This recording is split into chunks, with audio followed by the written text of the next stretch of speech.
Well, good afternoon. My name is Paulo Sotero. I'm the director of the Brazil Institute here at the Wilson Center. On behalf of the Institute and also the Latin American program, represented here by Cindy Arson, director of the Latin American program, I'd like to welcome you all here. We are here, as you know, to analyze this very important event that took place in Brazil yesterday, when 100 million people cast valid votes, almost 100 million people, a little bit less than in the previous, I think, election, the first round. And as predicted, elected Dilma Rousseff, 62 years old, first woman president of Brazil. This is a very important landmark. A country that only 8 years ago elected its first man of the people to be president has now broken a new barrier by electing the first woman and also electing a person that in her youth was a political militant against a military dictatorship, was in prison, was subject to torture by representatives of the military regime. As we all know, this is way in the past, thank God, and she is now going to be the commander-in-chief of the Brazilian military forces. I think this is also something that important to keep in mind as one more manifestation of Brazil's change in these past years. We are here with a group of friends that have has accompanied us since March, analyzing the various stages of this process. We have with us Professor Riordan Roett from the School of Advanced International Studies, Johns Hopkins University, who, by the way, today has an article published in Estado de São Paulo about the challenges that Dilma Rousseff will face as president in terms of consolidating the positive image Brazil has gained in the past few years. Christopher Garman, director of Eurasia Group, excellent analyst of Brazil's realities, and a dear friend, who has been predicting this outcome since 1982. Chris, and also, obviously, Cliff Young, Executive Director of Ipsos Public Affairs Brazil, who has also they work together in this, and they have accurately called this election when, this was still a wide open contest. Last but not least, João Augusto de Castro Neves, founding partner of and political analyst of CAC Consultoria from Brasilia, now here, living in Washington, working in Washington, also has joined us for this analysis. I just wanted to call your attention to, the results. Dilma Rousseff was elected by a very comfortable margin of 12%. She made a speech yesterday. I don't know if you have had an opportunity to read it. Very interesting, already marking a first difference between her mentor's government and what will be her government. Her sort of victory speech in Brasilia was a programmatic speech, was not an emotional speech. It was very interesting in that sense. She used this but there are some very important statements there. One, as a journalist, that called my attention was her very strong statement in defense of freedom of expression in Brazil. I think it translates not only her convictions, but some signal, conciliatory signal to the opposition, to the media in Brazil. Some believe that she failed to win in the first round because of the attacks that the members of the coalition, and especially President Lula, made against the press, against the media, describing some the publication of allegations of corruption involving people very high up in the government, and since then departed, as some sort of persecution, etc. In the end, apparently this overreaction is part of the explanation that may have cost Dilma, or prevented her election in the first round, and forced a second round that was probably very good for the democratic process in Brazil. Second observation, the campaign in the second round failed to produce the debate that probably Brazil needed. Was not a substantive debate. I think both candidates are at fault. None of the major issues really were the challenges that Brazil faces now to continue in the current positive trajectory. Those things are not debated, and it was, maybe we were trying to compete with the United States in terms of quality of political campaign. And we always have that competition with America. So, and finally, one thing that I observed, I don't know if those who followed this have access to Brazilian television. I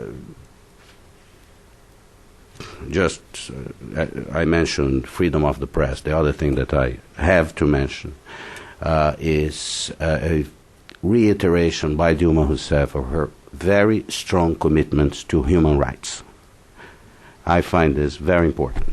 If you know her history that I just mentioned, I think it has an added importance that Dilma Rousseff talks about human rights. She knows what is the price of when human rights are not followed, are not observed.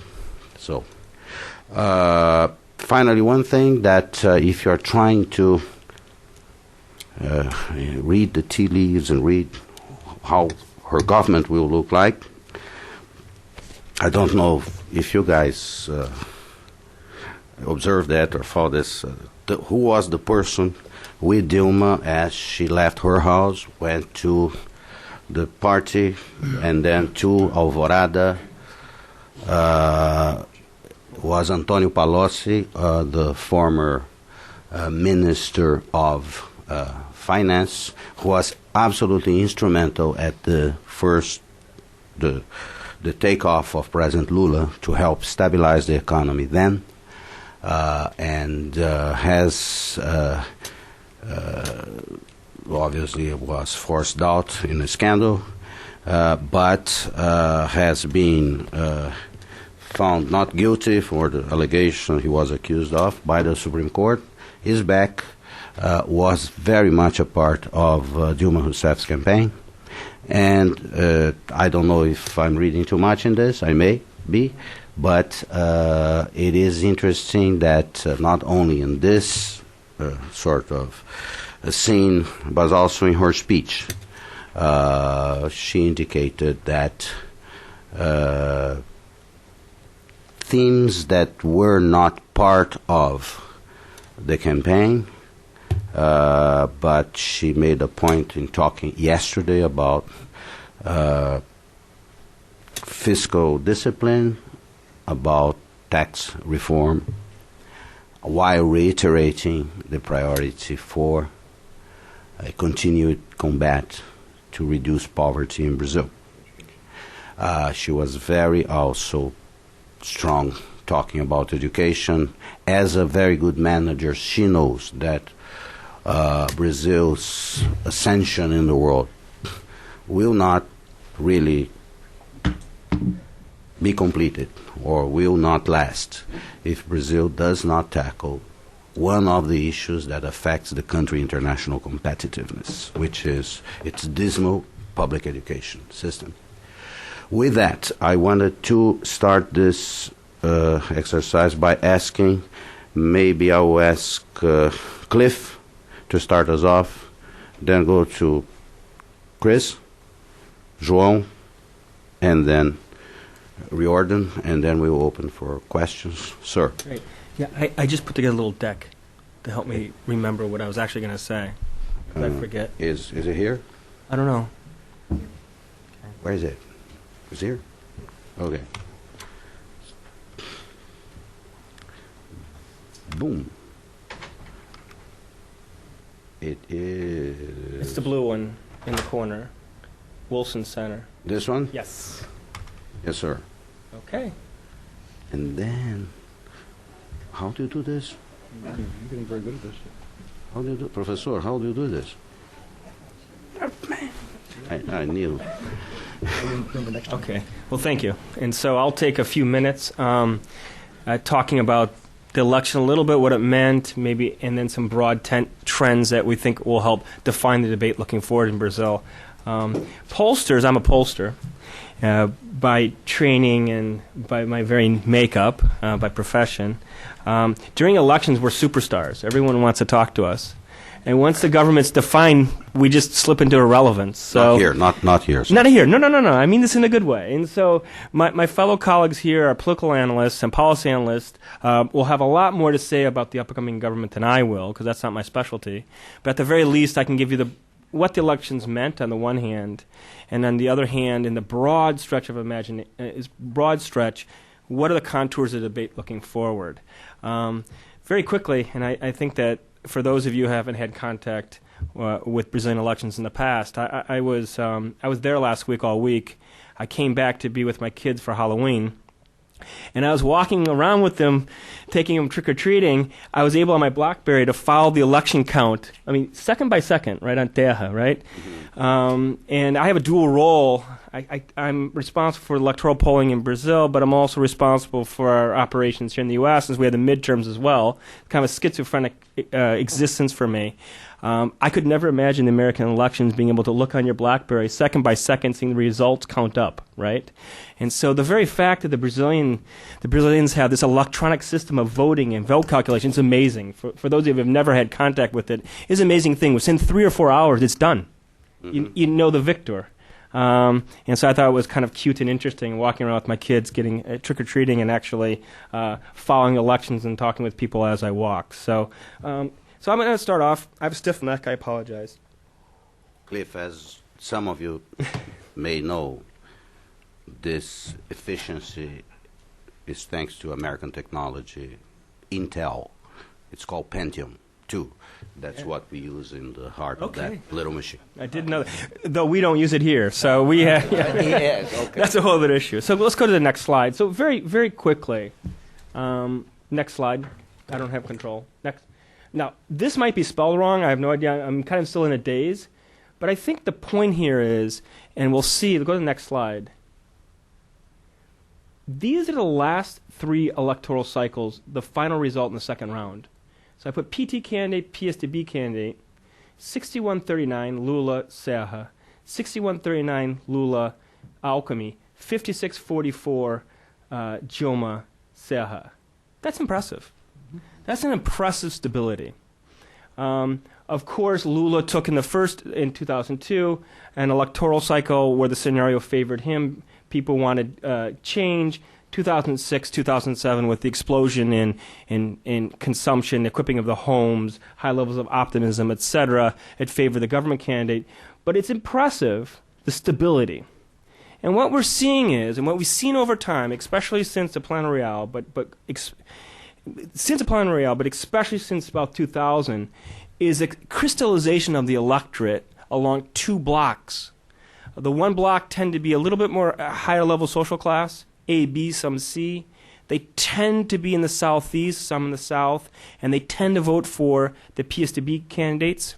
There's about 40 of those roughly, maybe 35 to 40. On the flip side, you have poor Brazilians, maybe D and E class, a little bit of C. They tend to revolve around the PT and government candidates. But for the most part, we have a fairly crystallized electorate along those lines. And we have about, maybe between 15 and 20% of floaters. They can go either way given the scenario of the time, given the relative degrees of optimism.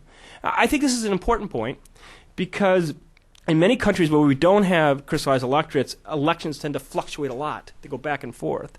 At the beginning, if we go at the beginning of redemocratization, we had a highly volatile electorate that wasn't quite sure who represented what. We have a very clear signs now and a very crystallized electorate. I just use that as a learning from this. And in some ways, on the one hand, Brazilian voters, know what to expect in some ways. And on the flip side, and most importantly, political actors will have to react to that. I'll go back in the end and talk a little bit about the PSDB and the opposition looking forward.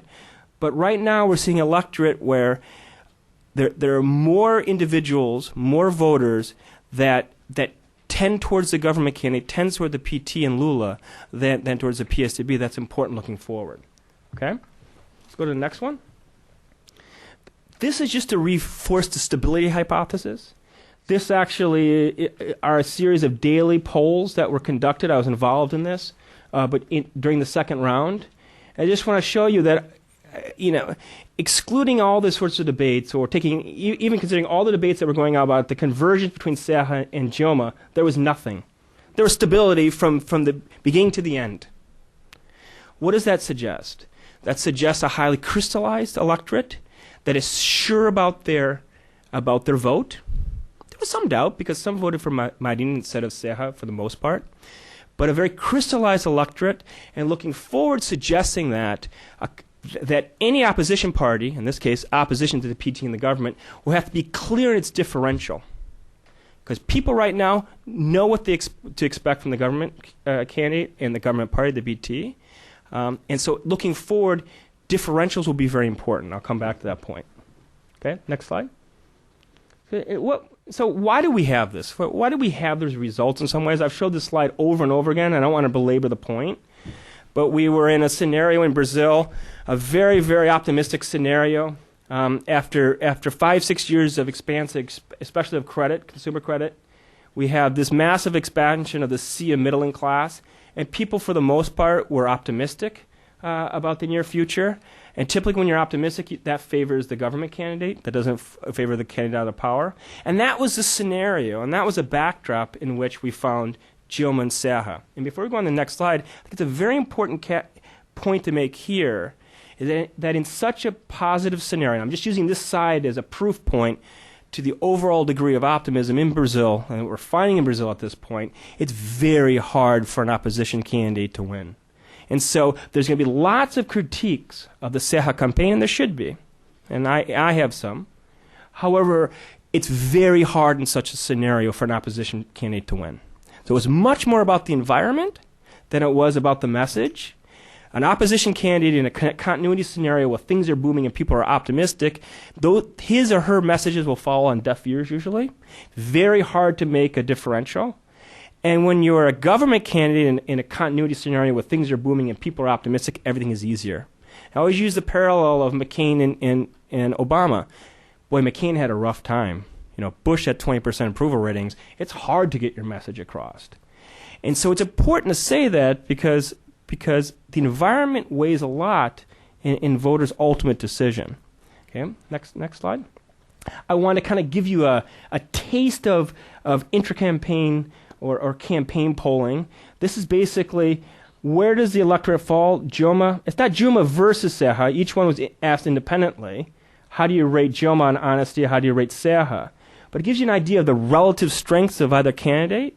And what we see very, very clearly, that on the key attributes of the Lula era and the key attributes of this explosion in personal consumption and social mobility, Dilma was strongest. So we take, for instance, understands the poor, 14% advantage. We take, for instance, increasing purchasing power consumption, a 22-point advantage. That just dovetails off the data we saw in terms of the expansion of the middling C class. I have a stiff neck.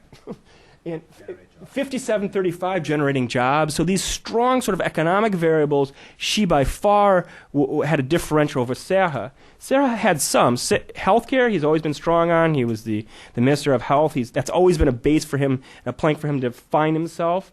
And administrative experience, 56-83. Voters understood that he had probably more experience than she does. The detailed, realistic debate, perhaps, that's not the case in reality, but people have that perception. Why do I make this point? And we're going to go on to a couple other slides and I'm going to make this point. Is that why? Because the old attributes of Tucano candidates are irrelevant today. The PSDB since '94, especially since the Plan Real, have run on being good managers.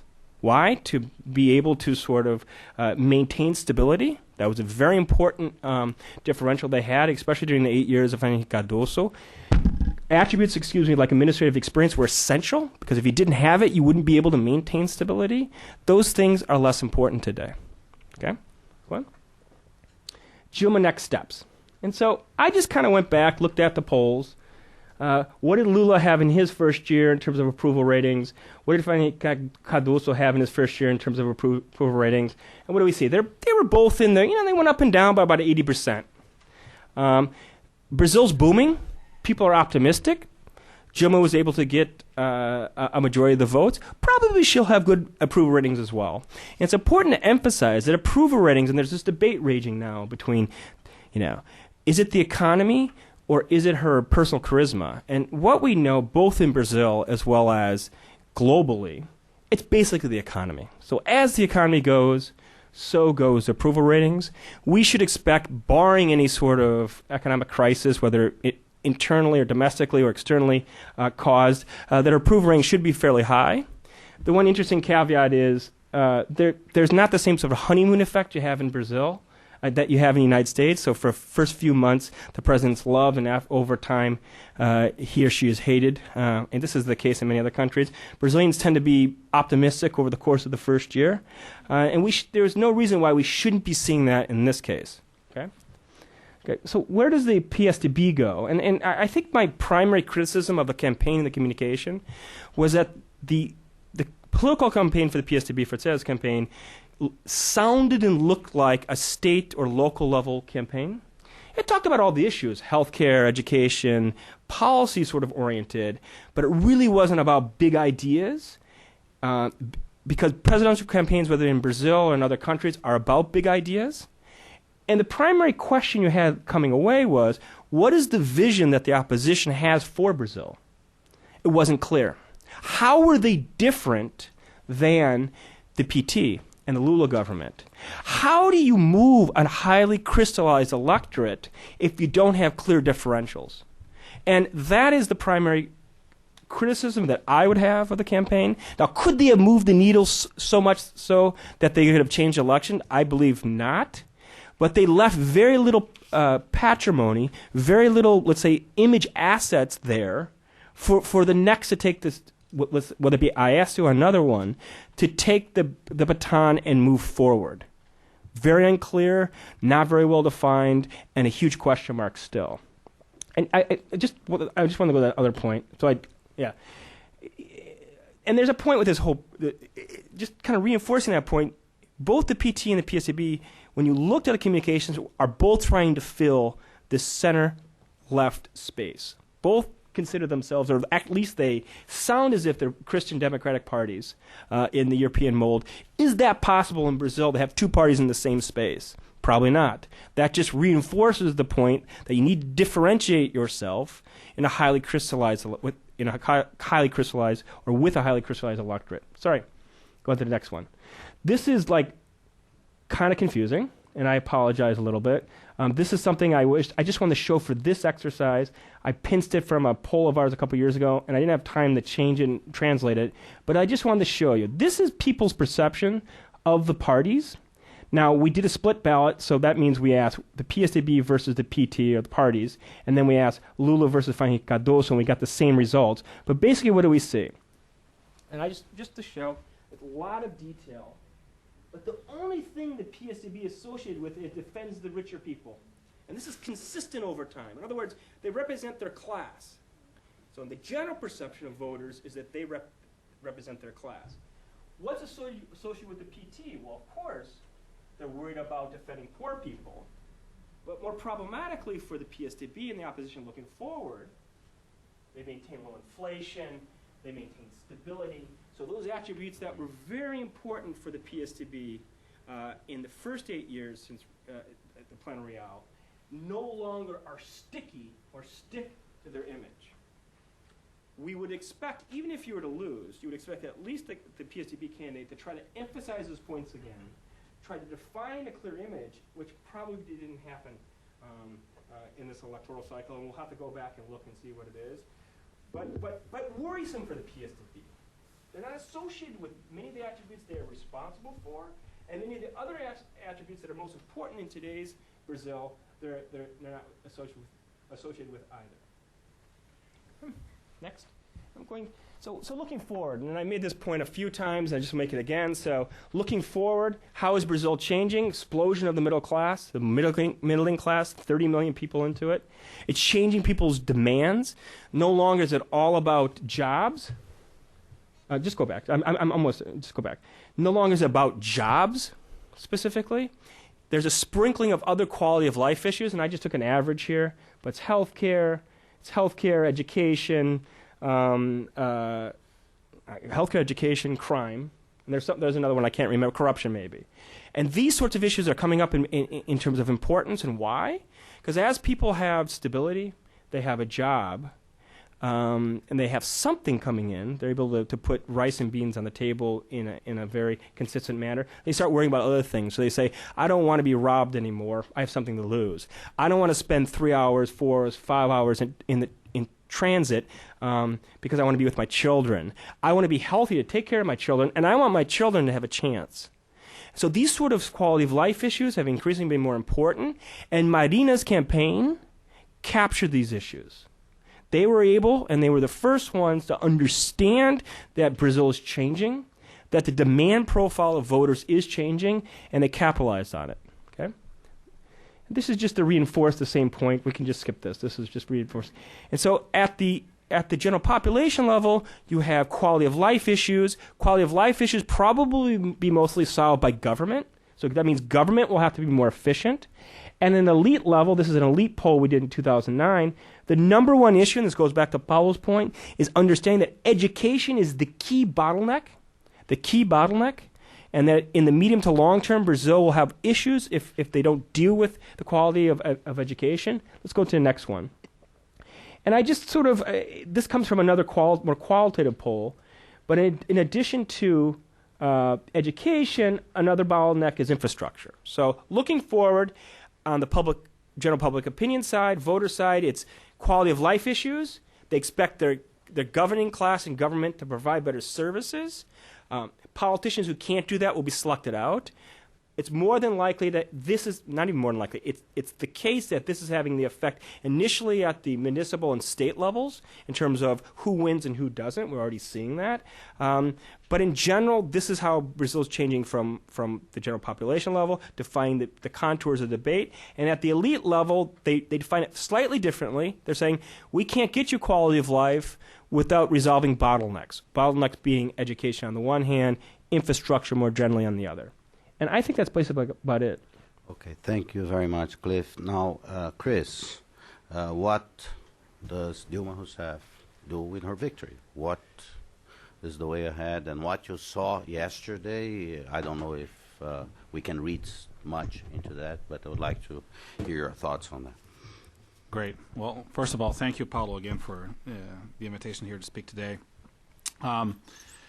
Before answering that question specifically, let me just make one comment on kind of Cliff's appraisal here of the election, and more specifically, what I think he is implicitly saying was a wasted opportunity on behalf of the opposition to try to be able to help better define an image. And I think one of the things that really struck me that brung that, or at least brought that point home, was the lack of a consistent message from Serra's campaign. And usually evidently since I at Erasure Group really looks at these elections with a keen eye as to what the elections say about the policies that an administration can enact. It was interesting to see, how was it that Serra positioned himself on certain issues over the course of the campaign. Let us recall that José Serra promised to increase the national minimum wage from much above what the government is currently proposing. The government is currently proposing to have national minimum wage of 538 reais. Serra promised to increase that to 600 reais next year.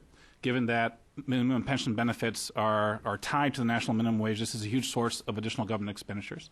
Serra promised to increase the Bolsa Familia, the targeted social program, by having an extra payment in December, which is called the 13th payment that sometimes occurs with most employees. He also promised to increase pension benefits to those who earn more than one national minimum wage as well. And also, in the face of Rousseff accusing him of wanting to privatize Petrobras, he turned around and said, no, listen, actually, who's actually privatizing and handing over oil to international oil companies is Lula. And he ran campaigns in which he had the American international oil companies, Anadarko and Devon, kind of drinking from Brazil's oil as if the Lula administration is handing over oil to international oil companies. This seems to be a campaign message from a leftist candidate like Antony Garotinho, in which you are on the left and you're defending proposals that could generate an additional expenditures to the order of 2% of GDP, and you're accusing Lula, who is significantly reducing competition in the oil sector and having a more state-oriented reform of being too privatizing, right? Which goes to show, I think, the desperation in the PSDB camp, where it's almost as if Serra was trying to be competitive by pretending to be more leftist than the PT, rather than trying to position himself on issues which the PSDB could differentiate themselves vis-a-vis the Rousseff, and at a minimum position the PSDB to be competitive and solidify an image that would be more competitive for 2014. So I certainly, very much in the camp that this was somewhat of a wasted opportunity to the opposition. Now, not being able to control myself and at least making that initial point, what can we expect from Rousseff? I think that, Paulo, I do think that, at the get-go, that her acceptance speech is indicative of what can we expect from her administration. As I often like to say, there's broad consensus amongst most analysts that Rousseff will represent continuity with the Lula administration. But curiously enough, there are two differing camps over what to expect from Rousseff. One camp I would call the pessimists, who essentially believe that Rousseff, while she will maintain the broad parameters of macroeconomic policy, she is more ideologically to the left than Lula. She is more intransigent. She is a firm believer in the role of the state in the economy. So what we should expect from her administration is continued fiscally expansive policies, a strengthening of state-owned enterprises and heavily regulated sectors of the economy in a manner that can reduce competition, and overall the quality of economic policy making will diminish. And then you have a different camp of pundits who I would call the optimists, that they make the case that Lula's economic policies over the past year and a half have been characterized by excessive fiscal expansion beyond the moment where Brazil faced the global economic downturn. This has put a lot of pressure on monetary policy, has been one of the impediments for the central bank to be able to generate conditions to lower interest rates and have lower real interest rates. And Brazil still have some of the highest real interest rates in comparison to other emerging market economies. And the only reason why Lula didn't do that, and he also pumped a lot of money through the state, National Development Bank, the BNDES, to conduct an activist industrial policy, was for strictly political reasons, was to help elect Rousseff. Once the election is over, we're going to see a correction on some of these macroeconomic imbalances. We're going to see a rollback in fiscal spending. We're going to see less of a roll on the BNDES, and we're going to generate conditions for lower interest rates, and Brazil will therefore take a next step forward. I'm actually a little bit more on the optimistic camp than I'm on the pessimistic camp, but I think both of them are going to be wrong. I think that what the acceptance speech clearly demonstrated is that Rousseff is not a leader that will take Brazil to the more leftist route on economic policy making.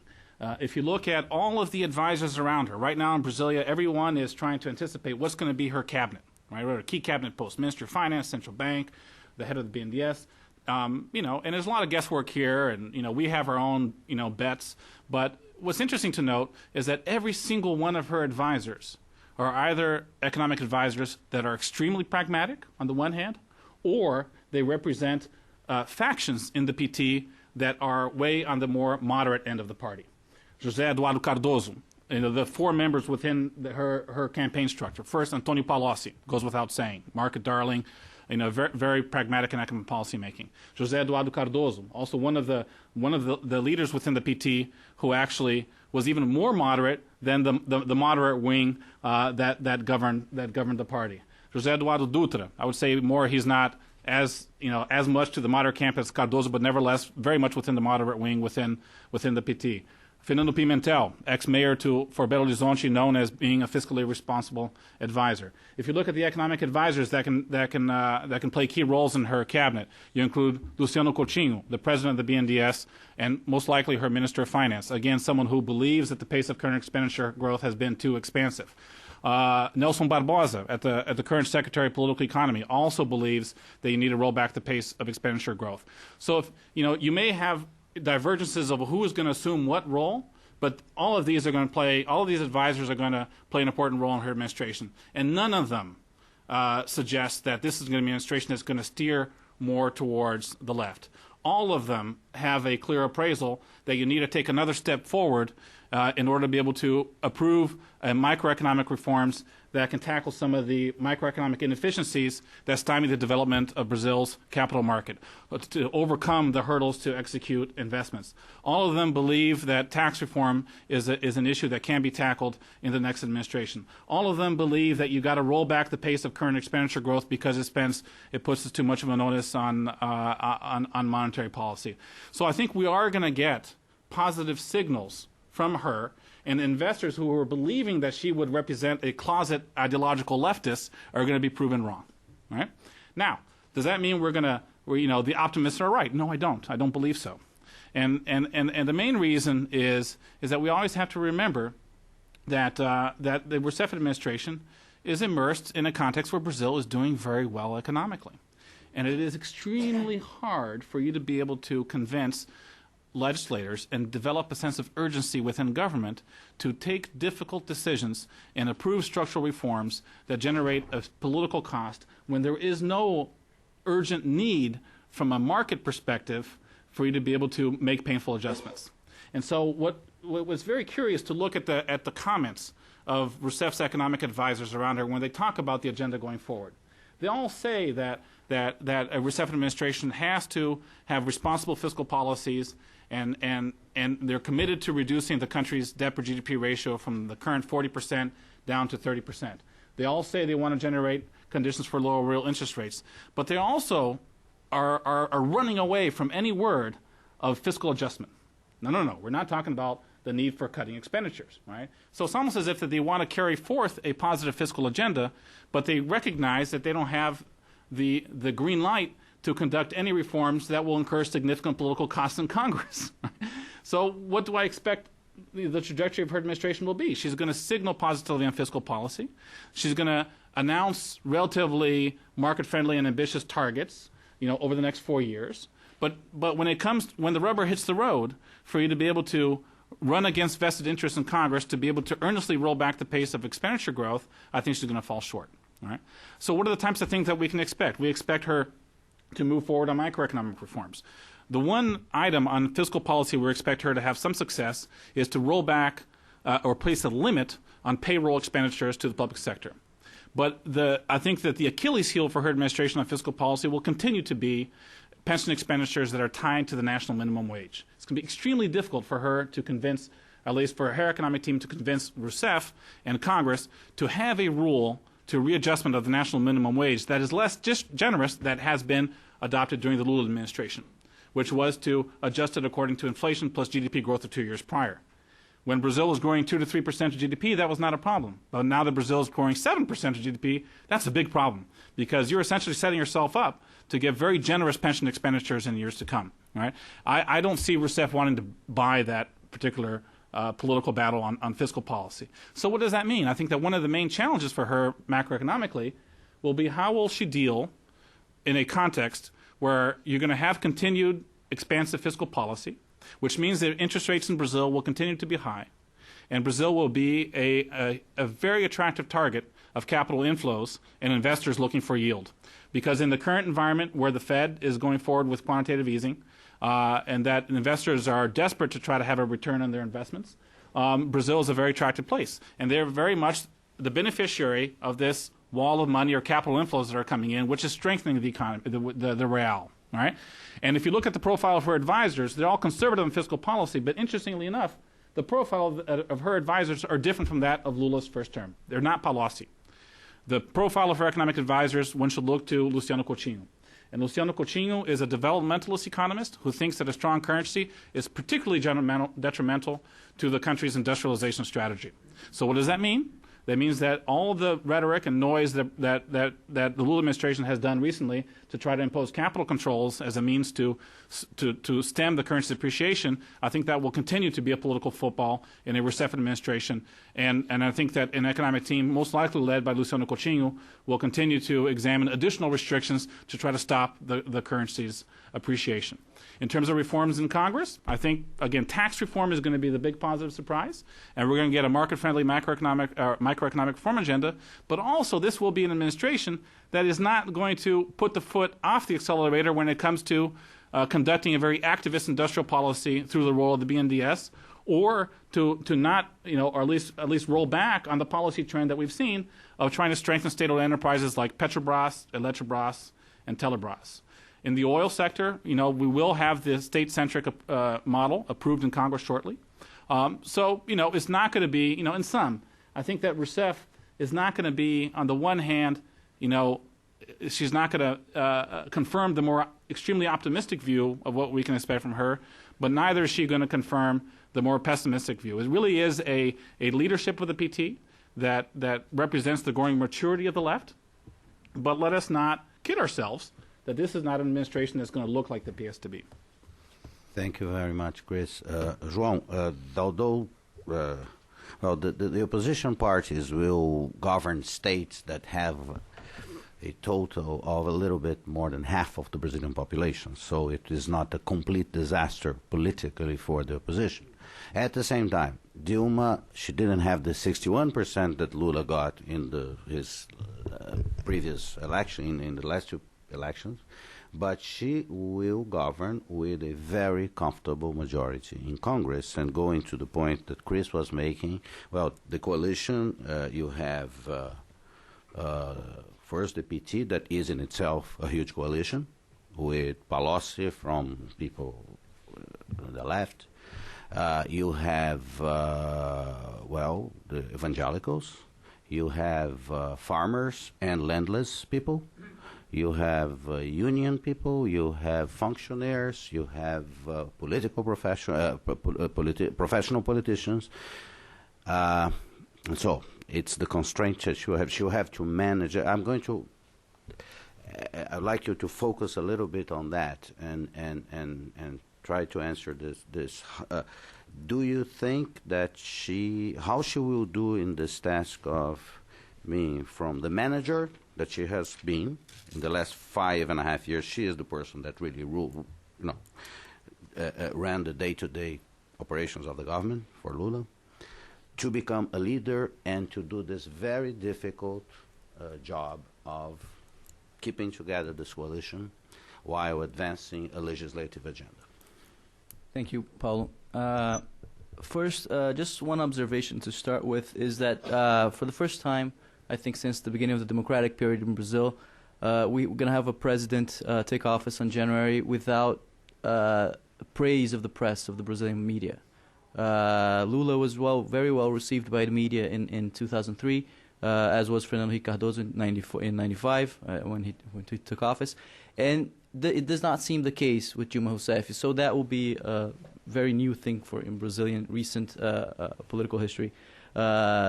She start her administration with a very critic press media in general. So that's just one initial observation.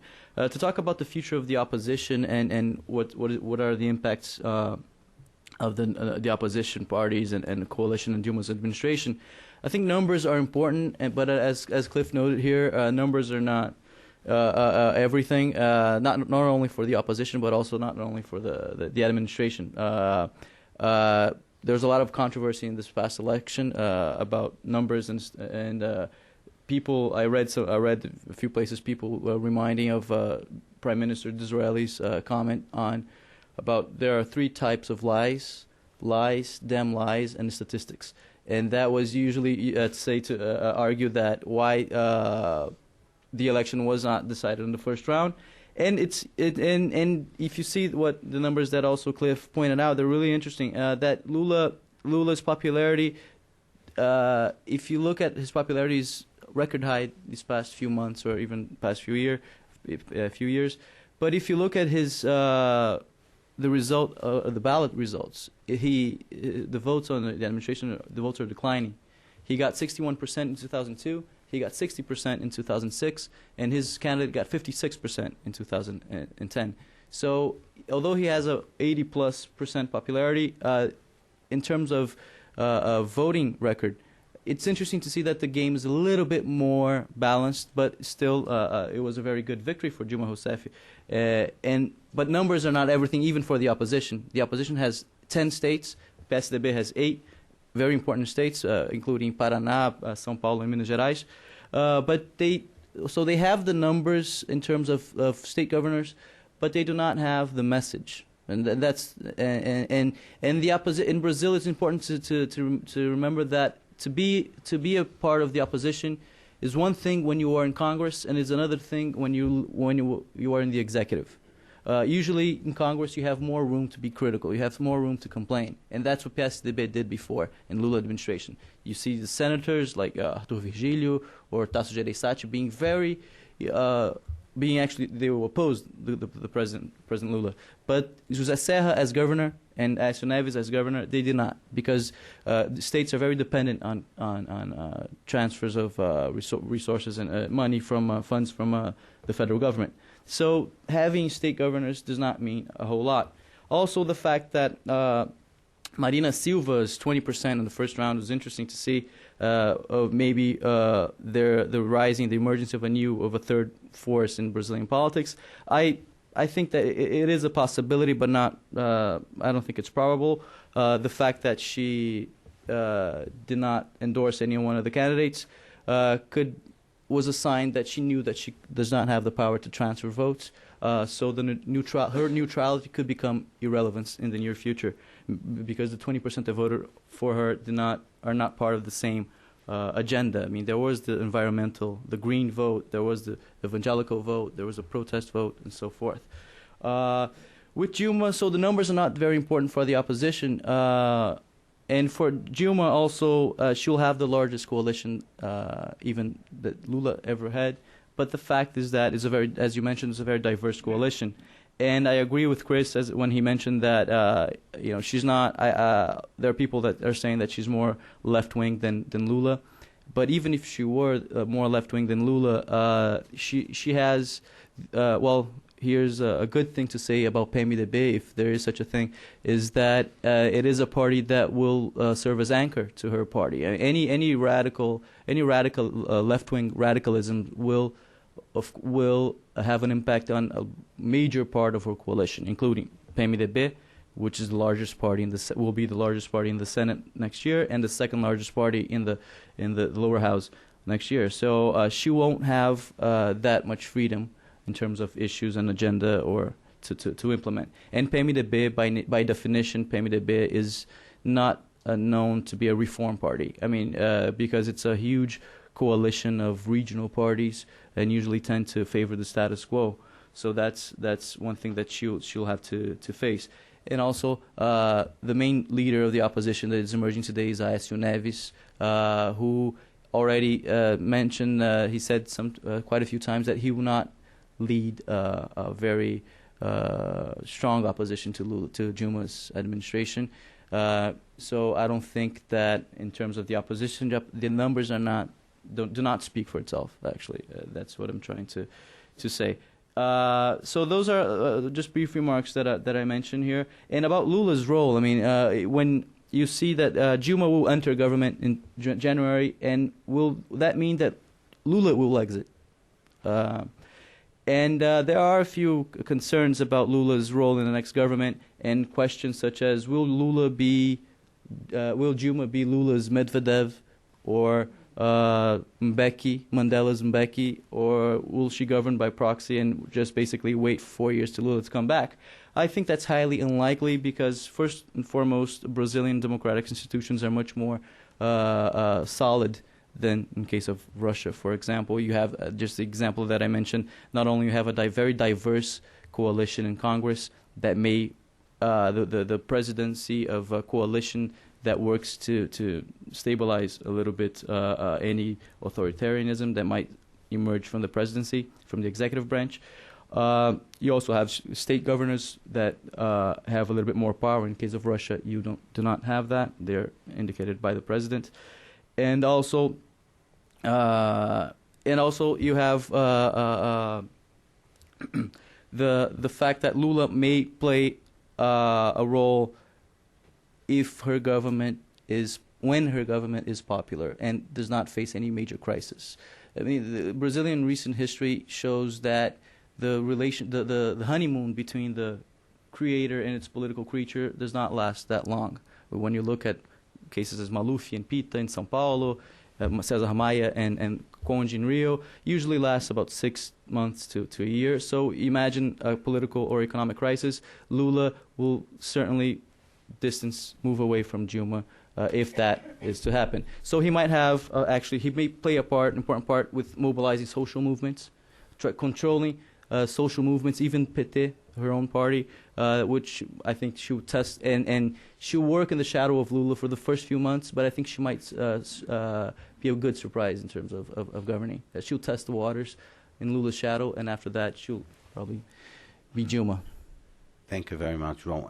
For those of you who have not seen Veja magazine latest cover, it's very interesting because it says that on the January 1st, President Lula will leave the presidency. The question is, will the presidency leave President Lula? And it's always a very difficult transition in any country, especially in the presidential system, for the person that has been in charge for so many years to actually get used to the fact that there is another person there. And that this is a big question, especially for a person like President Lula, that was on the stump all the time, really governed the country in a very loud way and very engaging. It was very difficult for President Cardoso, by the way. Now, Riordan, on that point precisely, do you think that it's clear that Dilma does not have the temperament, the charisma that President Lula does? Do you think, as an analyst of Brazil's presence in the world, and you dealt with that a lot in your book, will that matter in terms of Brazil's capacity to project itself as it did, thanks in part, I believe, not only with the Rio assets, but also to the president's ability, charisma, or do you expect Brazil to continue to project itself, as a nation with its own interest? How will that work? Thank you, Paulo. Let me first make a comment about the political process before I ask Kelly Myman to explain these parties to us. The coalition is made up of 10 political parties, and neither Kelly nor I can explain to you exactly what they stand for. PT, PMDB, PSB, PDT, PR, PRB, PCdoB, PTC, PSC, and PTN. Now, if you think you can make a reasonably rational set of policies in that context in the Congress, I think you're whistling Dixie, as we say in Tennessee. And what this means is that somebody, not Dilma, but somebody, her chief of staff, is going to have to basically deal with that 10-party coalition. And why are the parties in the coalition? I know they love Dilma. They adore Lula. What they want are 4 letters, Jobs.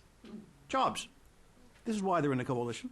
So somebody's going to divide up the government. And we're not talking about 500 positions, not even 1,000 positions. We're talking about thousands of jobs that will change hands as the ministries change hands. The vice chancellors, the secretaries general, the secretaries, the drivers. It will be an extraordinary event starting out in January. First point. Second point, education. I agree. But I've said this before. I love this argument.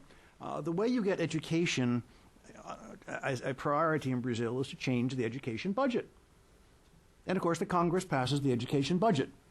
And the education budget favors superb public universities.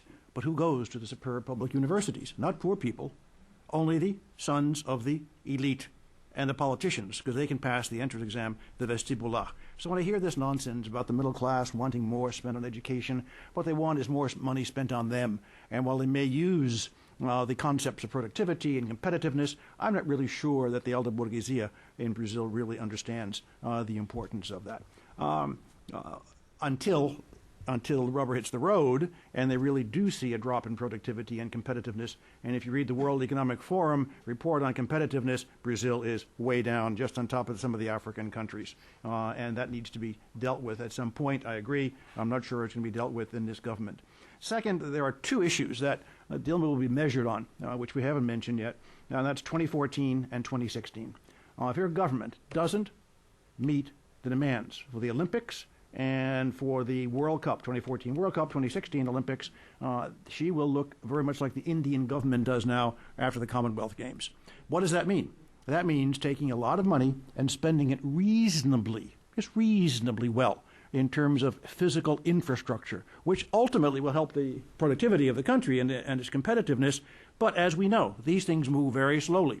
There are too many roads to nowhere in many developing countries, and too many contracts that are given out without much of a final resolution.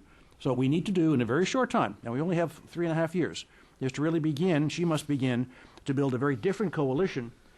While contracts are nice, construction is not particularly political. Only if you're getting the contracts to build the goods. And even when the contracts are let out, will there be quality products put into place in terms of roads, ports, airports? Has anyone flown into Jobim Airport in Rio de Janeiro recently? It's like flying into some place in Nigeria or something of that sort. I mean, it's just a disastrous airport. You've got to really get up and really build first-class facilities if indeed you want to maintain your position in the world. Now, Lula was very lucky in that when he came to power in 2002, commodity prices began to take off. More importantly, the BRIC concept came into being in 2001, Brazil, Russia, India, and China, and Lula pushed that very dramatically and very intelligently. And I don't think Dilma really has as much interest in whether she represents the BRICS in London. She's going to Seoul, I know, with President Lula. But it seems to me that the internal issues are going to have to be the issues she deals with. And I really believe the fiscal question is going to have to be addressed at some point. You read any of the analyses coming out of New York the last 24 hours, they're all pointing to the high interest rates, to the need to attack the appreciation of the currency. Montaigne has said there's a currency war going on. Someone needs to do something about that. Lula did not, because he did not have to. Her government is going to have to do so. The international part of the presidency is an important issue. But Dilma doesn't impress me as somebody who wants to sit next to the Queen of England the way Lula did at the London G20 conference last year. She'll do what she has to do, but I think this means you're going to see a shift back to Itamaraty, the foreign ministry, in terms of leadership on many of the basic foreign policy questions. An important issue I raised in the, is it an op-ed piece I did today or just an essay?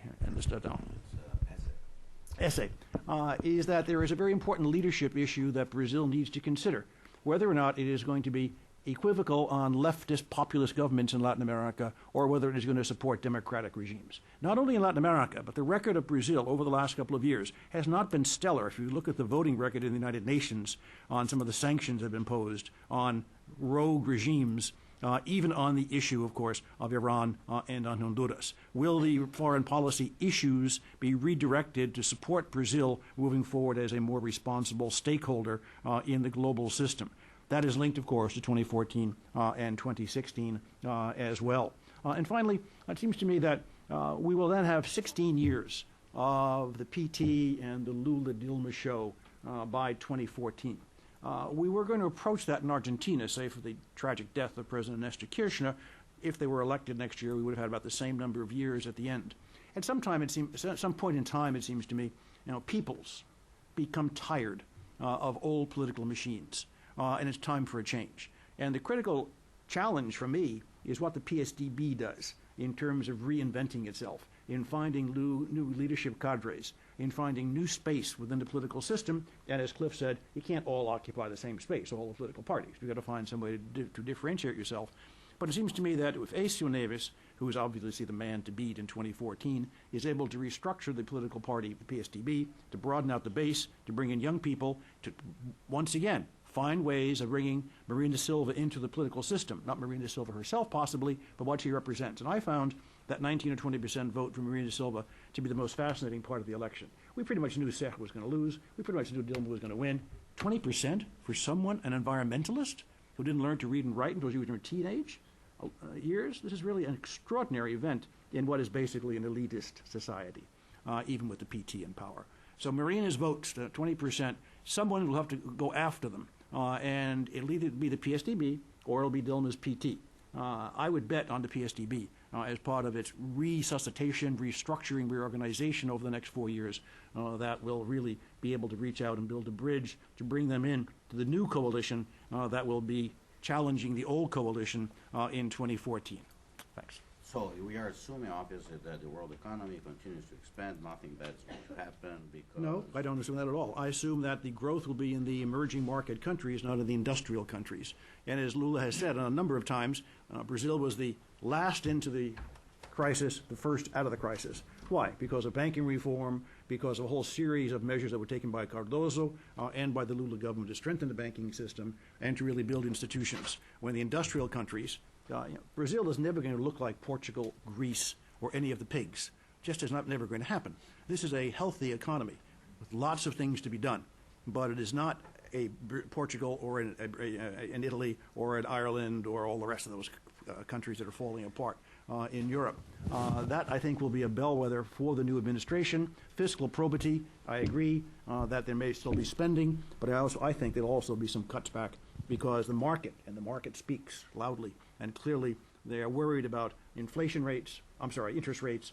They're worried about the rush of money into Brazil, and they're very concerned about various asset classes that will be impacted negatively. So that, I think, is what happened in 2002 when Lula said to Paulo and to Meirelles, help explain to the world that we're going to be a government that has responsibility and one that indeed understands fiscal prudence. And it seems to me at some point that message has to be gotten out. Every election in any emerging market countries runs up against the markets, the famous markets, at the beginning of their election. And already the rumblings, as I saw them in some of the news reports today, from HSBC and from Citi and others I get every day, indicates that they're wanting some signals from this new team fast. Not next year, now, about what their policies are going to be. And that, it seems to me, is a real challenge.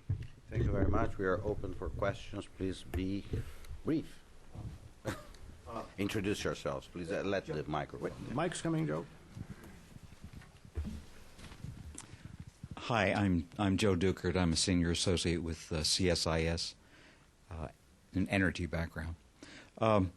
Riordan, you mentioned the problems with infrastructure vis-a-vis the World Cup and the Olympics, but it seems to me that Brazil could also get a black eye domestically and internationally unless problems of crime are solved satisfactorily. Lula has done a lot to try to clean up the favelas, but what do you think her attitude toward policing will be, and whether or not the steps she takes will be successful? Two different questions, Joe. I think she does understand it. My impression is that this is a very pragmatic, if boring, leader. I emphasize the professional, the competence.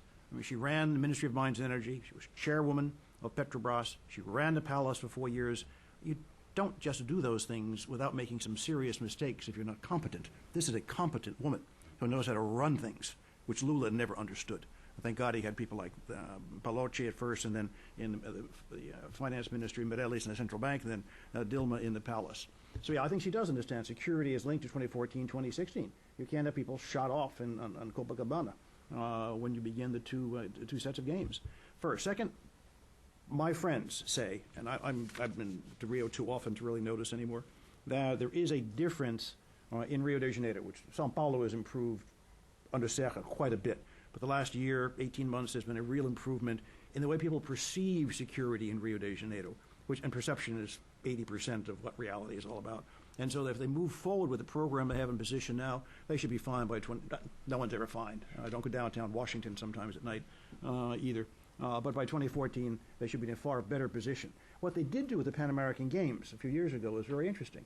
There was a set of agreements in the city to make sure that tourists were not attacked, that transportation was not hit either. And that's going to be part, I think, of the challenge for the administration going forward. Can I respond to that? And I've worked a lot with the crime issue in Brazil, and just one thing is, while the president can set the tone on the issue, it ultimately is a state and local issue. Mm-hmm. And public opinion, Brazilian public opinion, understands that. And so while we see that as a main problem, because it is a main problem in people's daily lives, they punish the federal government less than they do their state and local governments on the issue. So while, once again, especially in respect to the more general issues of quality of life, or more specifically on the Olympics and the World Cup, it's going to be a local issue. Now, she could set the tone. She could help with funding, but Rio and São Paulo and the other states and localities are going to have to deal with it. Now, on that point, and per Riordan's point, in São Paulo, we've seen over the last 10 years a significant decline in homicides, which is associated with putting many more people behind bars. There's been a lot of expenditures on the building of prisons, and we've seen significant declines, significant declines in São Paulo, while the rest of Brazil has shown increases in criminality and more specifically homicide. But in addition, and this is where I take, not exception, but I'm a little bit different, I have a different view on elites in Brazil than Riordan. We do see on the private sector side the emergence, of course, a new set of Brazilian billionaires, and some of these are expending a lot of money on the social side, and in particular Rio, but in São Paulo as well, Paulo studies in reducing social disorganization. So there's a lot of things going on, especially at the local level, at the state level, that we don't see, but there's been significant advances on those issues if you compare to Brazil 10 years ago. Just one thing I wanted to go back to Joe's question here. On infrastructure, because we talk a lot about this Olympics, and well, it will happen, and then the World Cup obviously will happen also, and we will win, as you know. Of course. But the question in terms of economic activity in Brazil, in the run-up for the campaign, we have, for instance, the bullet train entered Brazil. And I don't know if he's staying there, or it is so fast that he already left the country. We will have a bullet train. Do we need? How will those things regarding ports that are as important or more important than airports, maybe railways, roads? How do you see the discussion regarding those things away from the more sort of sexy World Cup and Olympics? So one comment on Cliff's comment. I love billionaires. I'm not worried about the billionaires. They're more progressive and modern, but it's the alta burguesia, the established alta burguesia, that I don't have any faith in really supporting these innovations. If I could take just a whack at the infrastructure side, I actually think that the infrastructure agenda is a very good and underappreciated story that hasn't really been fully told by the press. If you read Brazil's press, what are you going to see?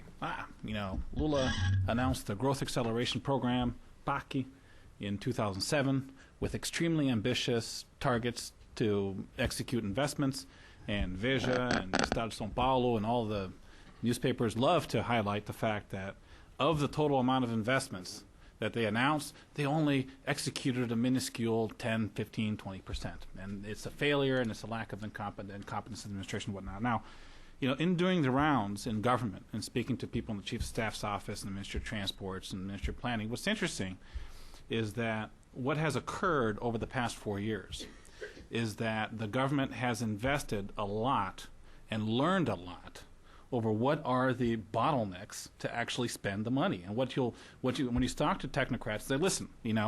About 8 years ago, the problem with infrastructure, we didn't have money. We had to have very high primary surplus targets, and so you'd have a little bit of money, and then the Ministry of Planning would pull it back, and then you had to stop the projects, and then you'd go forward. And it was this, now, starting about 4 years ago, that the fiscal constraint was no longer there. You had the money.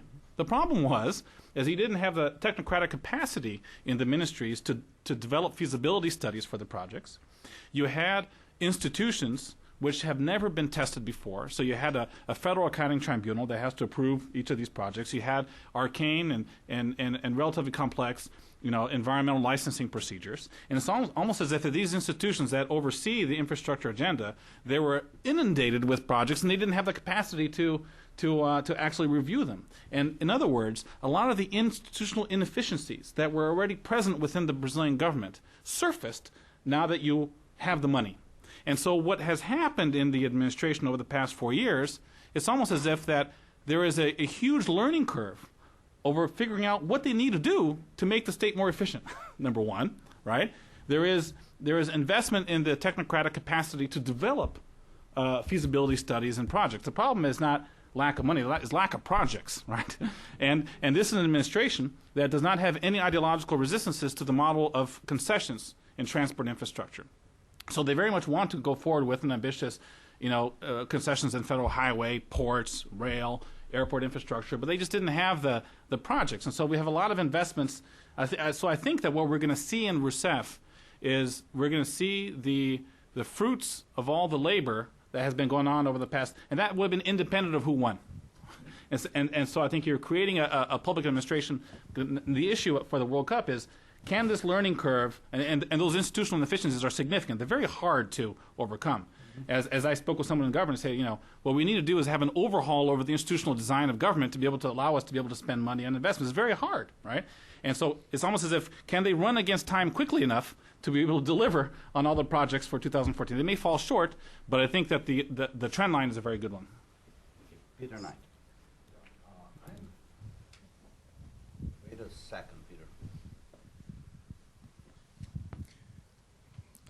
Most of you have emphasized the importance of education, health, security, corruption, and infrastructure as being consensual, at least among the elites, to varying degrees. The question I have is, do you, who observe this process, electoral process, and take all these polls, detect that there is some shared vision amongst the populace more generally about these directions and the importance of them for the future of the country? In other words, would there be a political base to fall back on for, strong programs in each of these areas and the spending and discipline in other areas that might be required? Cliff answered that. Cliff discussed that. I'll go there specifically. No, I would say at the general population level, people tend to group all these issues together into a meta issue, which they wouldn't define it as such, but let's take the informationally we'd call it quality of life. And so I don't want to spend 5 hours in transit every day. I want more time with my family. I want my children to have a future. They need education. I don't want to get sick because I want to provide for my family and my children till they're adults. So that's how it's defined. Now, and this isn't just the case with Brazil, any country. The policy mix to get there typically is not understood in enough detail, but the desire to have outcomes is. So the elites can define how you get there, but there is a strong desire among the Brazilian population for these sorts of quality of life issues, which have their implications and impact on public policy. And more significantly, I tried to show that in this presentation here, but these changes have occurred relatively recently. So since basically 94, it's been a jobs agenda. It's been an economic agenda. It's been a stability agenda. I just want to put some food on the table. Before that was inflation, but the same sort of thing. And only recently, with the expansion of the middle class, the C class, with relative stability, have people begun demanding that. Now, how elites respond to that from an institutional perspective, I think that's another question. But definitely, that's how the average Brazilian sees things, and they do expect that the political class will react and the elected representatives will have solutions to that. The question is, will they? And if they don't, and this is my prediction, you'll start to see politicians and political parties being selected out if they can't provide solutions to those specific issues. And where we're going to mostly see that now Marina, I think, is an example of that, of this sort of new quality of life agenda appearing, but we're already seeing this play out at the municipal and the state level. So that's my response to that. Right. Carlos Indacochea, George Washington University. I was listening to Kojo Nandi at noon, so I heard your interview, Paulo, in the question about something that is really intriguing. Brazil is making major investments in military defense. I know that the security problem is enormous, but not precisely that aspect of it. That seems to be a very traditional way of stimulating nationalism, reconciling itself with the military. I don't quite get it. There's no geopolitical threat. If we discount Chile, of course, that has an operational capacity that's way beyond the territory of the population. But Chile doesn't share a border with Brazil. What I was referring to, there is a national plan to re-equip the armed forces in Brazil. I think if we have an armed forces in Brazil, for instance, the Brazilian Navy, a few years ago, there was an admiral who said either we re-equip it or we close it, because there isn't much to do. We could go fishing with some of the boats, but it's not the idea. Brazil has, completely unsecure borders, and we do have to have the army, for instance, recognizing that, has trained new battalions, has moved from Rio Grande do Sul, where you used to have our political border, to the Amazon. And the best battalions now are the Amazon battalions. They are, they are fit, and they work hard, and they're good. And the Air Force, who is sort of the most technological wing of our military, are in a program to re-equip. They started already, and now there will be the fighter purchase, etc. Because, we need to have, Brazil is not, I don't think this is an aggressive policy. There is a debate, obviously, about a submarine, a nuclear submarine. And this will continue to be debated, but it's a very expensive proposition. But the notion that a country the size of Brazil, with 350,000 people in uniform in the armed forces, should not spend money in the armed forces is non-operational. The question is, what is the mission? And this has been defined. There has been a debate in Brazil about this. And now it's implementation time. And there will be, and hopefully, the more debate there is about this, the merrier. I don't know, João, if you wanted to add. Just not only all those priorities relating to the Amazon and to the Atlantic Ocean now with all the oil field discoveries, but to emphasize the term re-equip. It's not about arms race in South America, but the military, mainly in Brazil, after the end of the military regime, the military was basically did not get any money to equip.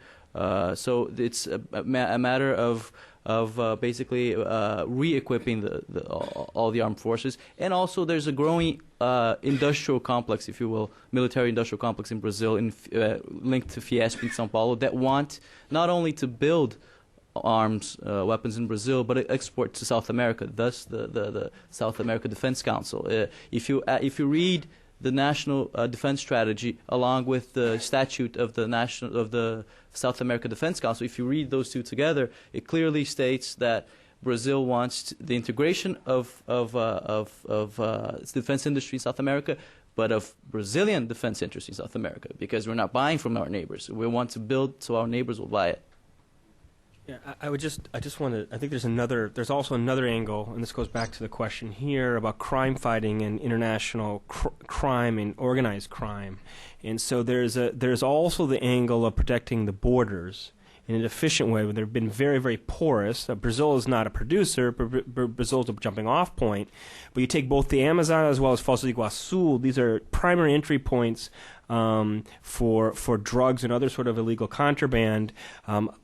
especially Foz do Iguaçu, very much linked to whole issues of international terrorism as well.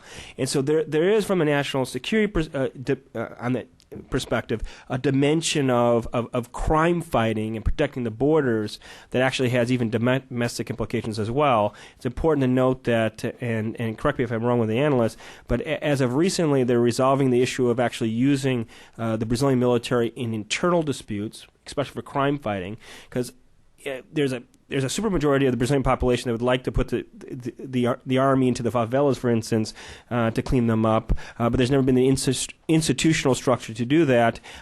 So that's all part of the overall debate as well. Well, that's the same resistance there is in the United States. That's not the mission of the armed forces. No, I'm not yet. And one thing you mentioned that on the drug fight, Brazil is not just anymore, unfortunately, the jumping point. Brazil is probably the second largest market for cocaine on earth.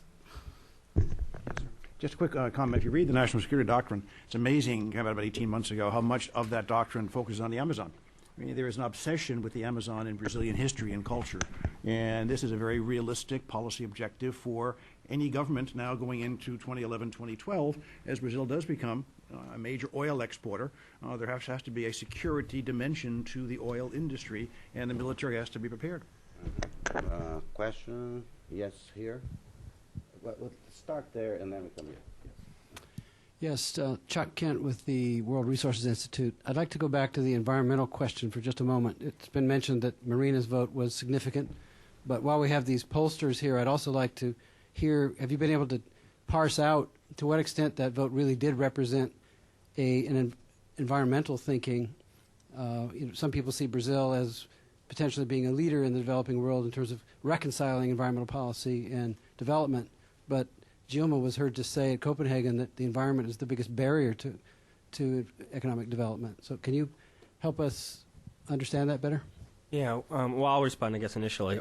In broad brushstrokes, if you look at emerging markets in general, environment per se, the environmental per se has several weak legs. There's always this basic contradiction between development versus the environment. And in many countries, including Brazil, typically it's not just the environment, it's about sustainable development. At least at the elite level, that's how it's defined. And so it makes sense from a country perspective, from a country taking a position. I mean, Brazil on the one hand wants to maintain the environment and wants to protect the environment, but it wants to grow as well. And so that's a contradiction you find not just in Brazil, but in many countries, now emerging markets, but from a polling perspective. But going specifically to Dilma, while she had multiple coalitions, I think João made this point. It was interesting. Evangelicals on the one hand, some poor people on the other, environmental activists. But there was a large segment there, especially of urban young elite, that were worried about the environment from once again the sustainable development perspective. So the images of mudslides on hills and pollution in São Paulo and traffic jams resonated with this group. So can we have can Brazil grow, but in a sustainable way? And I would say the largest of her segments, that issue resonated the most. Kelly. Kelly, yeah. Thanks. Kelly Myman with McClarty Associates. I wanted to go back to the exchange, Paulo, between you and Riordan with the first question that you posed as far as the projection of Brazil to the world. And I've seen where some analysts, I'm not sure I agree with them, but where some analysts have said that because Dilma won't have that very strong presence and charisma that Lula had, that there might be particularly with some of the, shall we say, from Riordan's piece today in Estadão, that less than democratic neighbors might take the opportunity to maybe try to test Dilma a bit in some way, shape, or form. I'd be interested to hear the views of whoever would like to respond on the panel and whether or not that's a possibility or a probability.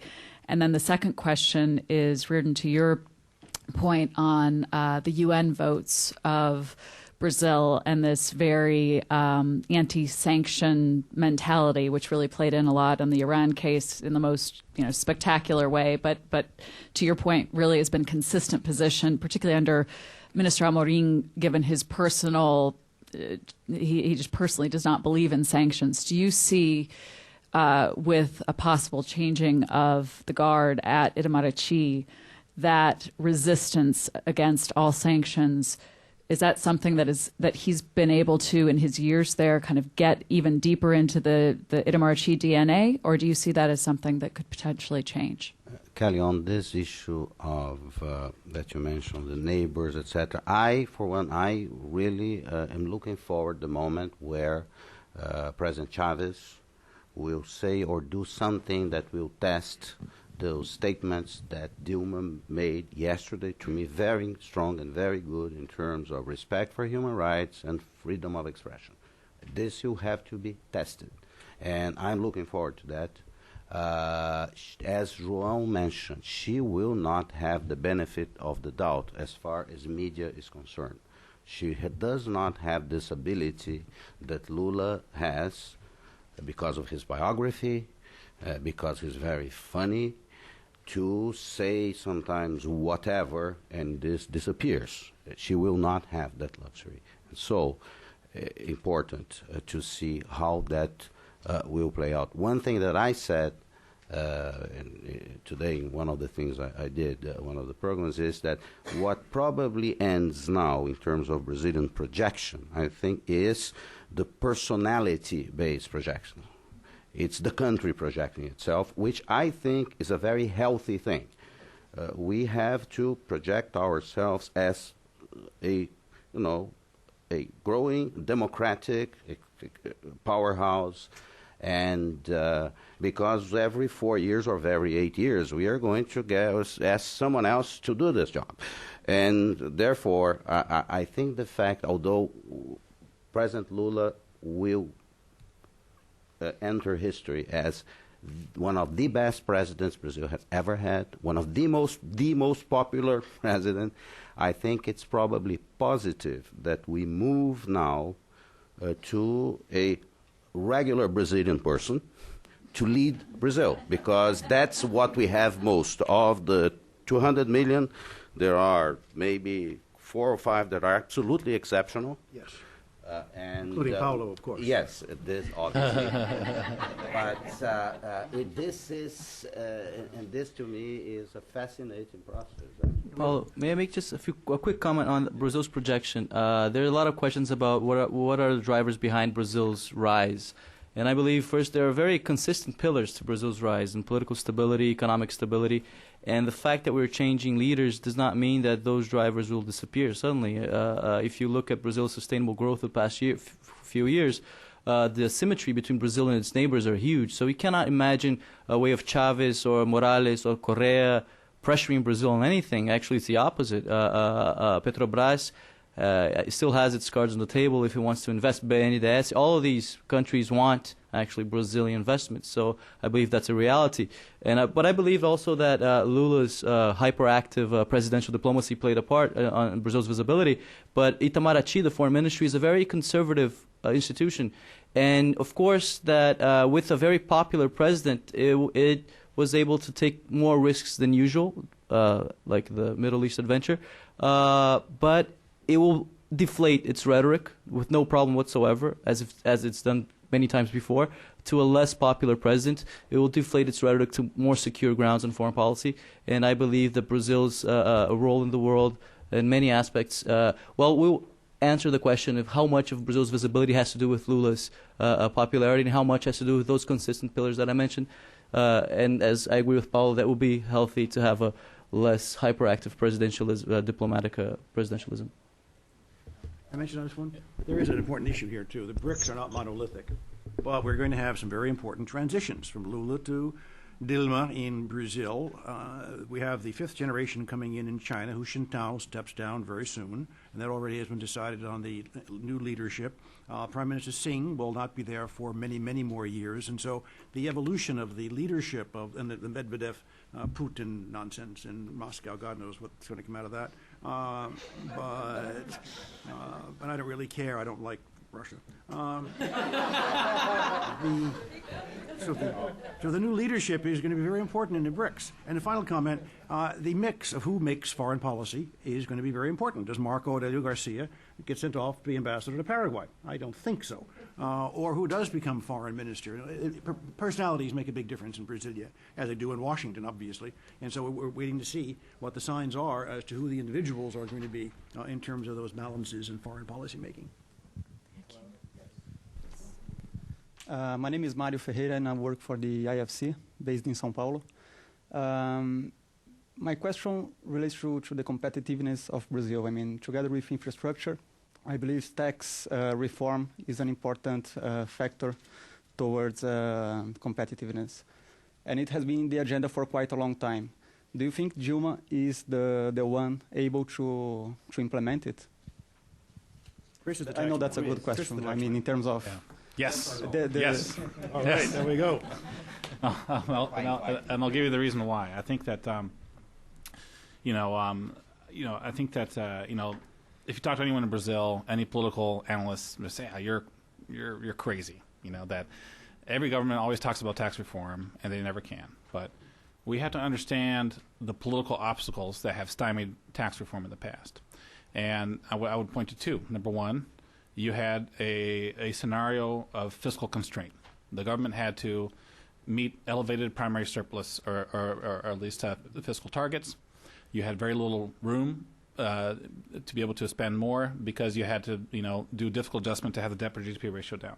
So that means that the federal government was very careful and reticent to be able to actually devolve revenue to state governments who were looking for means to be compensated for any change in the state-based value-added tax, right, which is really the heart of the tax reform. For those who aren't familiar, really when you talk about tax reform in Brazil, what you're talking about is how to harmonize an extremely complex and varied, state-based value-added tax whose taxation structure varies from state to state, and you have a series of inefficiencies surrounded, how you get taxation along the production chain, and you're supposed to get tax credits when you actually export. And certain states, when you actually export a product from one state to another and then it gets exported, you get accumulated credits that never get paid. So it creates huge inefficiencies, right? And so the tax reform in the past has always been stymied on the fact that, well, okay, if we actually harmonize the state-based value-added tax, certain states feel that they lose, other things that they win. The ones that feel that they lose, they demand very high compensation for be able to sign on any tax reform. The federal government always had, didn't want to do anything that they would lose revenue, right? And then they never got consensus. So my point is that now when you actually have more fiscal room to maneuver, that fundamentally alters the political dynamic, because for the first time the federal government is willing to say, okay, I'll give up my revenue in order to be able to help approve tax reform, number one. Number two, you have the advent of the electronic tax invoicing system. Now, what is that? It's very important. Companies, rather than paying their taxes, now they do so through electronic invoicing rather than paper transactions. So what does that mean? It means that the federal government, for the first time, has a much better appraisal over how changes in the taxation structure can impact revenue collection. And that's very important, because in a context where states didn't really know if you changed the ICMS, the state-based value-added tax, how this would impact their revenue, what are they? Well, they have this information asymmetry, they put a premium. Well, I'm going to be pretty damn sure that any tax reform is going to benefit me, so I'm going to pay a very high cost for me able to sign on to the tax reform. Well, that information asymmetry is diminishing, right, number one, and so it'll facilitate the ability of the federal government to do compensation formulas between state governments when they try to harmonize the ICMS. Those two are game changers. Right? That was very clear in speaking to members of the Lula administration when the government was drafting a tax reform proposal. So I actually think that the government's attempt to draft tax reform proposal that didn't get approved, why? Because the global financial crisis hit. The government had the proposal sent to the Congress and the global financial crisis hit and all bets were off. Right? So this is exactly one of those reforms where you have all the hard work done and you have some of the political constraints that impeded it in the past are no longer there or significantly reduced. It's still very difficult. Even with that, I think it's a very close call whether they actually do it. But I think that we have the best opportunity for tax reform now than we have had in a long time. And given that the government is not going to do any other structural reform, I think that's the natural one that they're going to go towards. I just wanted to respond to that as well from a popular perspective. Brazil is not a place like the United States where one party is maybe in favor of spending more and the other party is in favor of cutting taxes. You don't have that clear dichotomy. And so the tax issue has never been a huge popular issue. That being said, in 2006, we heard the inklings of that for the first time, kind of popping up here and there, not really at the presidential level, at the presidential campaign level, but at the more local levels, issues of basically Brazilians understanding, the average Brazilian is saying, listen, high taxes makes the things I buy more expensive. High taxes are linked in some ways to me not having a job. Okay, that's not a number one issue, number two or number three. It's down there, way down the priority list, but it's there and it was percolating. It's been percolating, and just to kind of dovetail off of what Chris is saying, so 2006 we kind of heard it here and there. A little bit before that, we had some trade associations complaining, especially in São Paulo, about high taxes. But this was the first time, the first electoral cycle, where a major candidate, Dilma, in the second round, had 2-minute clips on reducing taxes on certain consumer items. And that's significant. In other words, that's a sign that the political actors realize, on the one hand, that's an issue, and they have for a long time, but that there's this latent, pent-up frustration on a popular level about taxes. So just kind of dovetailing on what he's saying, I think that suggests that increasingly so, we're going to see increased public demands or public pressure on the issues of taxes, and as such, we're already seeing the political actors reacting to that. And in the specific case, the Dilma campaign, Dilma presidency. Yep. Yeah, just underlining that, I'd like to say something, on a lighter note. In Brazil, we are very nice people, but we are kind of slow. And Milor Fernandes, who is a great reader, is a satirist, a writer, a great reader of Brazilian soul. He wrote in the 70s this, and it's so good that he wrote it again recently in a magazine, in Veja, right? He's still working on Veja. It's the notion is this: when ideas get old, they move to Brazil. I think the tax reform idea is already old enough. It has been in play forever, and at sometimes they're mature. That's what it's there. It's there. It's hanging. It's ripe to. Now, more questions? Yes, sir. Several of you remarked that Dilma is coming into the presidency without the same kind of good relationship with the press. And my question is, how much power does the press have in Brazil, let's say, to influence her agenda, what she can accomplish, what she can't accomplish? I forgot that I'm Bart Lange. I'm a professor of sociology at the University of Maryland. And I'm on the dissertation committee of a Brazilian student who is studying, who's been analyzing the press coverage of Obama and Lula as two people who don't fit the mold. And what she's trying to do is look at conservative and more progressive press. And one of the things that seemed to come out in our discussion is that Brazil press doesn't follow the Western model of neutrality, whether or not, it's the Western model of neutrality is actually always followed in the West, but that papers are supposed to be neutral in the West. And the idea came out that the papers, the press and the media is not that neutral, or doesn't see themselves as being as neutral, or supposed to be as neutral, follow that model. And, you had this incident, for instance, when Serra, was in Rio and this paper ball was thrown. And the coverage of that, Globo, was so different from the coverage of, Record, So I'm just wondering, how much power does the press have to influence, her agenda and what she does in Brazil? As a journalist, I will excuse myself. Well, since I mentioned the fact Well, I think, first of all, there's a myth that press, even Western press, is supposed to be neutral. Financial Times and The Economist endorse Serra, for example, clearly. And usually it's a culture here in the United States where many papers endorse candidates. And I think in Brazil there is the perception that press there is neutral, but it's not. But that does not mean that also it is capable of overturning presidencies or pressuring that much in terms of policies. But it's a turbulence. It's a noise. It's a disturbing noise for any government, I think. But the government has also means to work against that. That, for example, a lot of revenues from the press in Brazil concentrated in major newspapers and televisions in São Paulo and in Rio, and the government has, through Petrobras and other state companies, a lot of money put into press, and Lula's government spread that wealth around to smaller media outlets everywhere in the country to try to influence smaller press in smaller towns and states, distant states. So I think just that's a myth that there's neutrality. But the fact is also that the government wants people.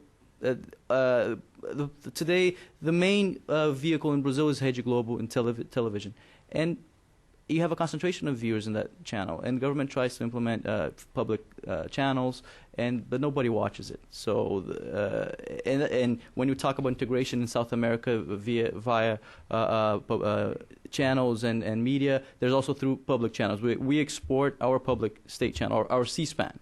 And we don't watch it at home. I don't believe that Venezuelans and Argentinians will watch it there either. And instead of exporting global and soap operas and football games.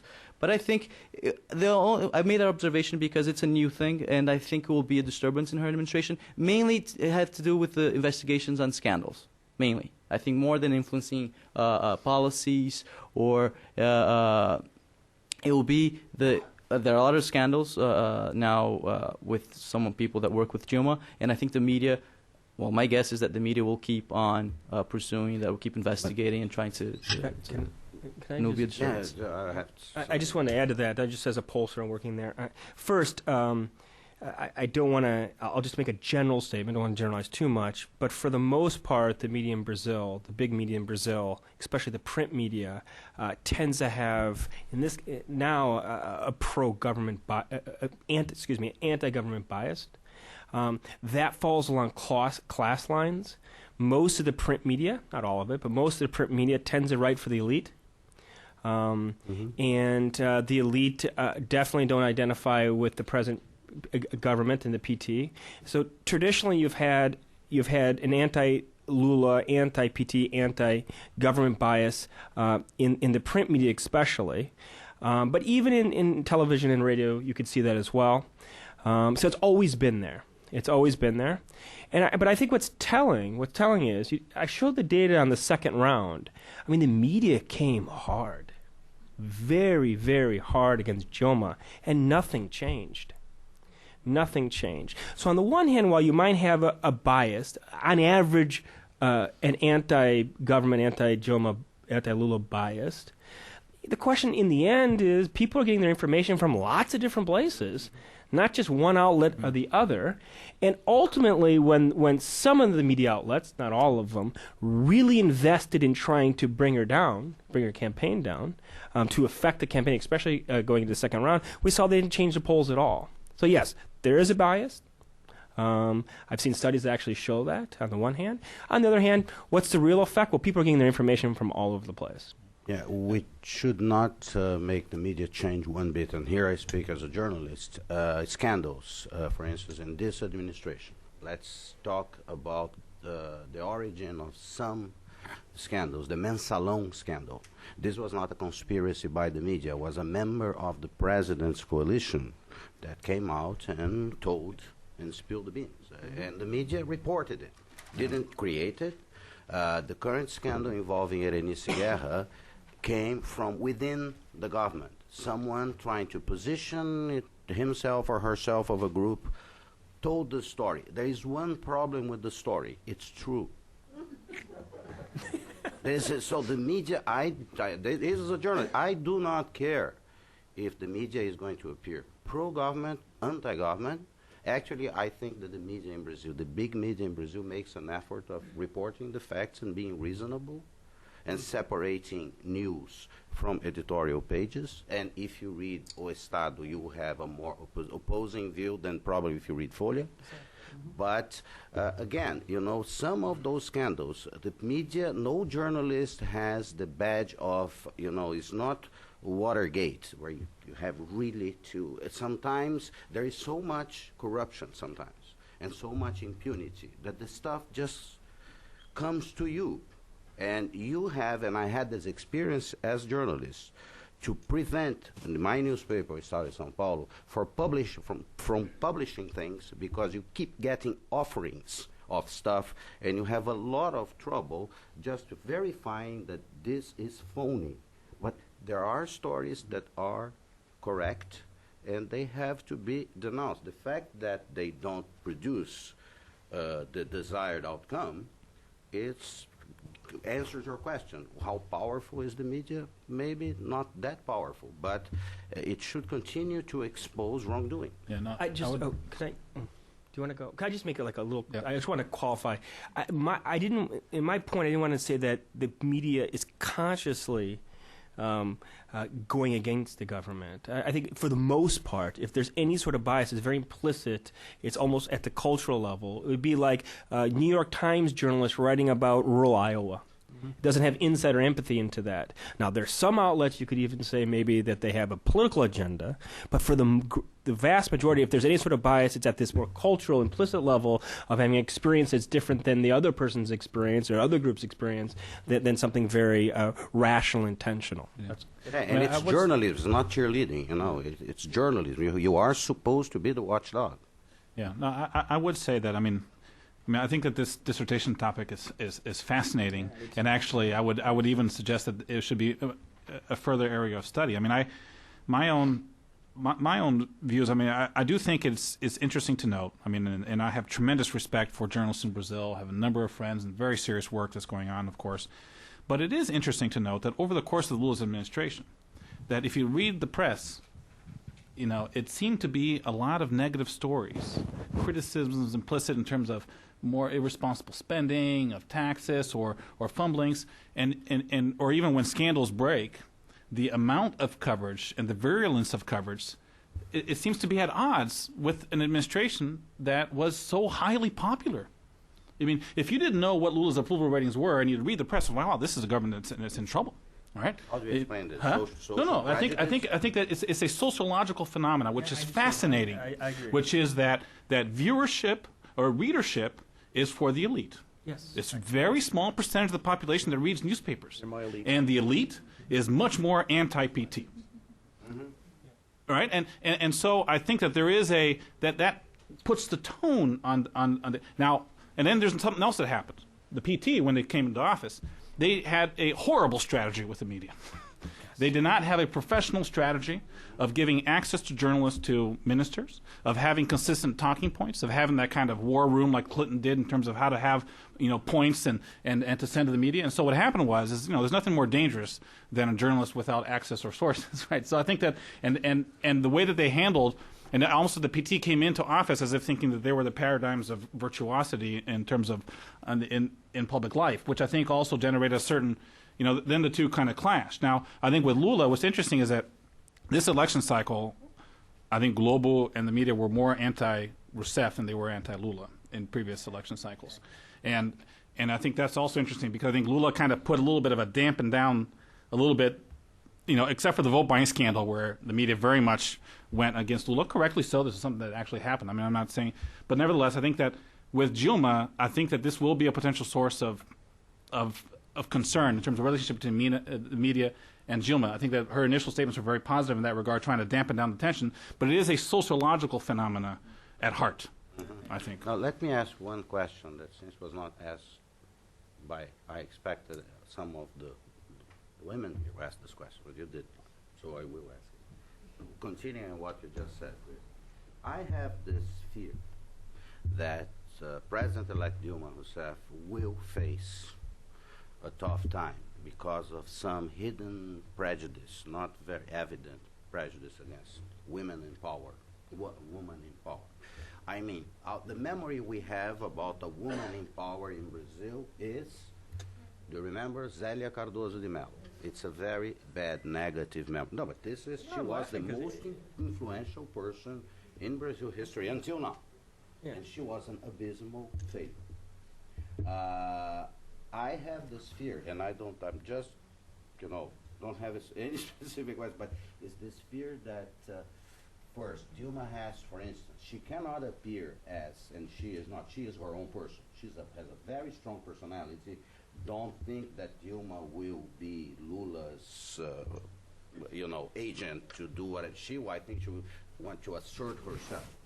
But I have this fear that she will be judged by a different type of rule that a man would. If she appears as giving too much space to Lula, do you get where I'm going here? She'll be discounted.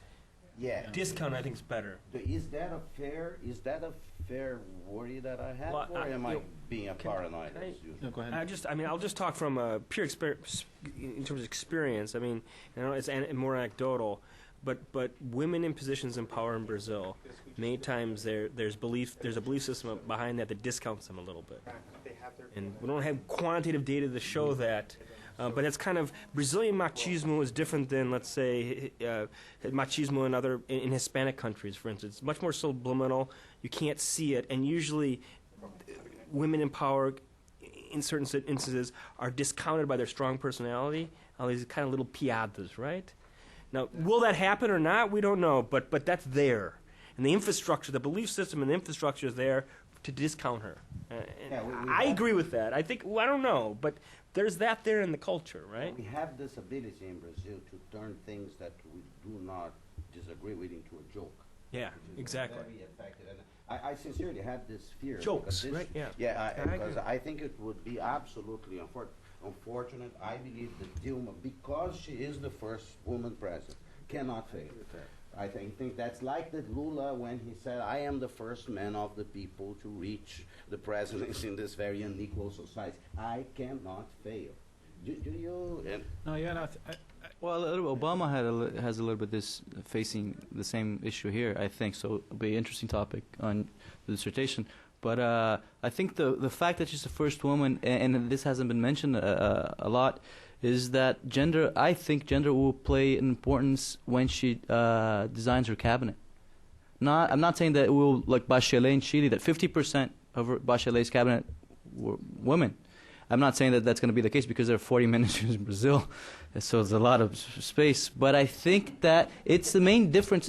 She has to create her own message and her own image, different that from Lula. And the fact that she's a woman, I think she's going to start there, actually. So gender will play a part, and that's my bet in her administration. Will be a surprise because we only talked about ministers, male ministers here too. Well, with that, unless there is one more urgent question. Thank you very much. It's 5 o'clock. Thank you, Riordan, Cliff, Chris, and João. In just 2 days, since we now will establish a new record of at least 2 events a week, going to 3, but in just 2 days we will have a very interesting event here on cultural identity. We have a number of Brazilian writers in town participating at an event, a conference at Georgetown, and they will be here. Here you have the title, Brazilian Cultural Identity, Shaped or Limited by Language as Brazil Rise. Will Portuguese be a barrier? Will Portuguese help us? So you are invited to come here and discuss. We'll have actually 5 writers and to discuss this very interesting question. Thank you very much, and I hope to see you all back. It's always a pleasure to have you here, and thank you very much for the wonderful speakers we had today. Thank you. Thank you. Thank you very much.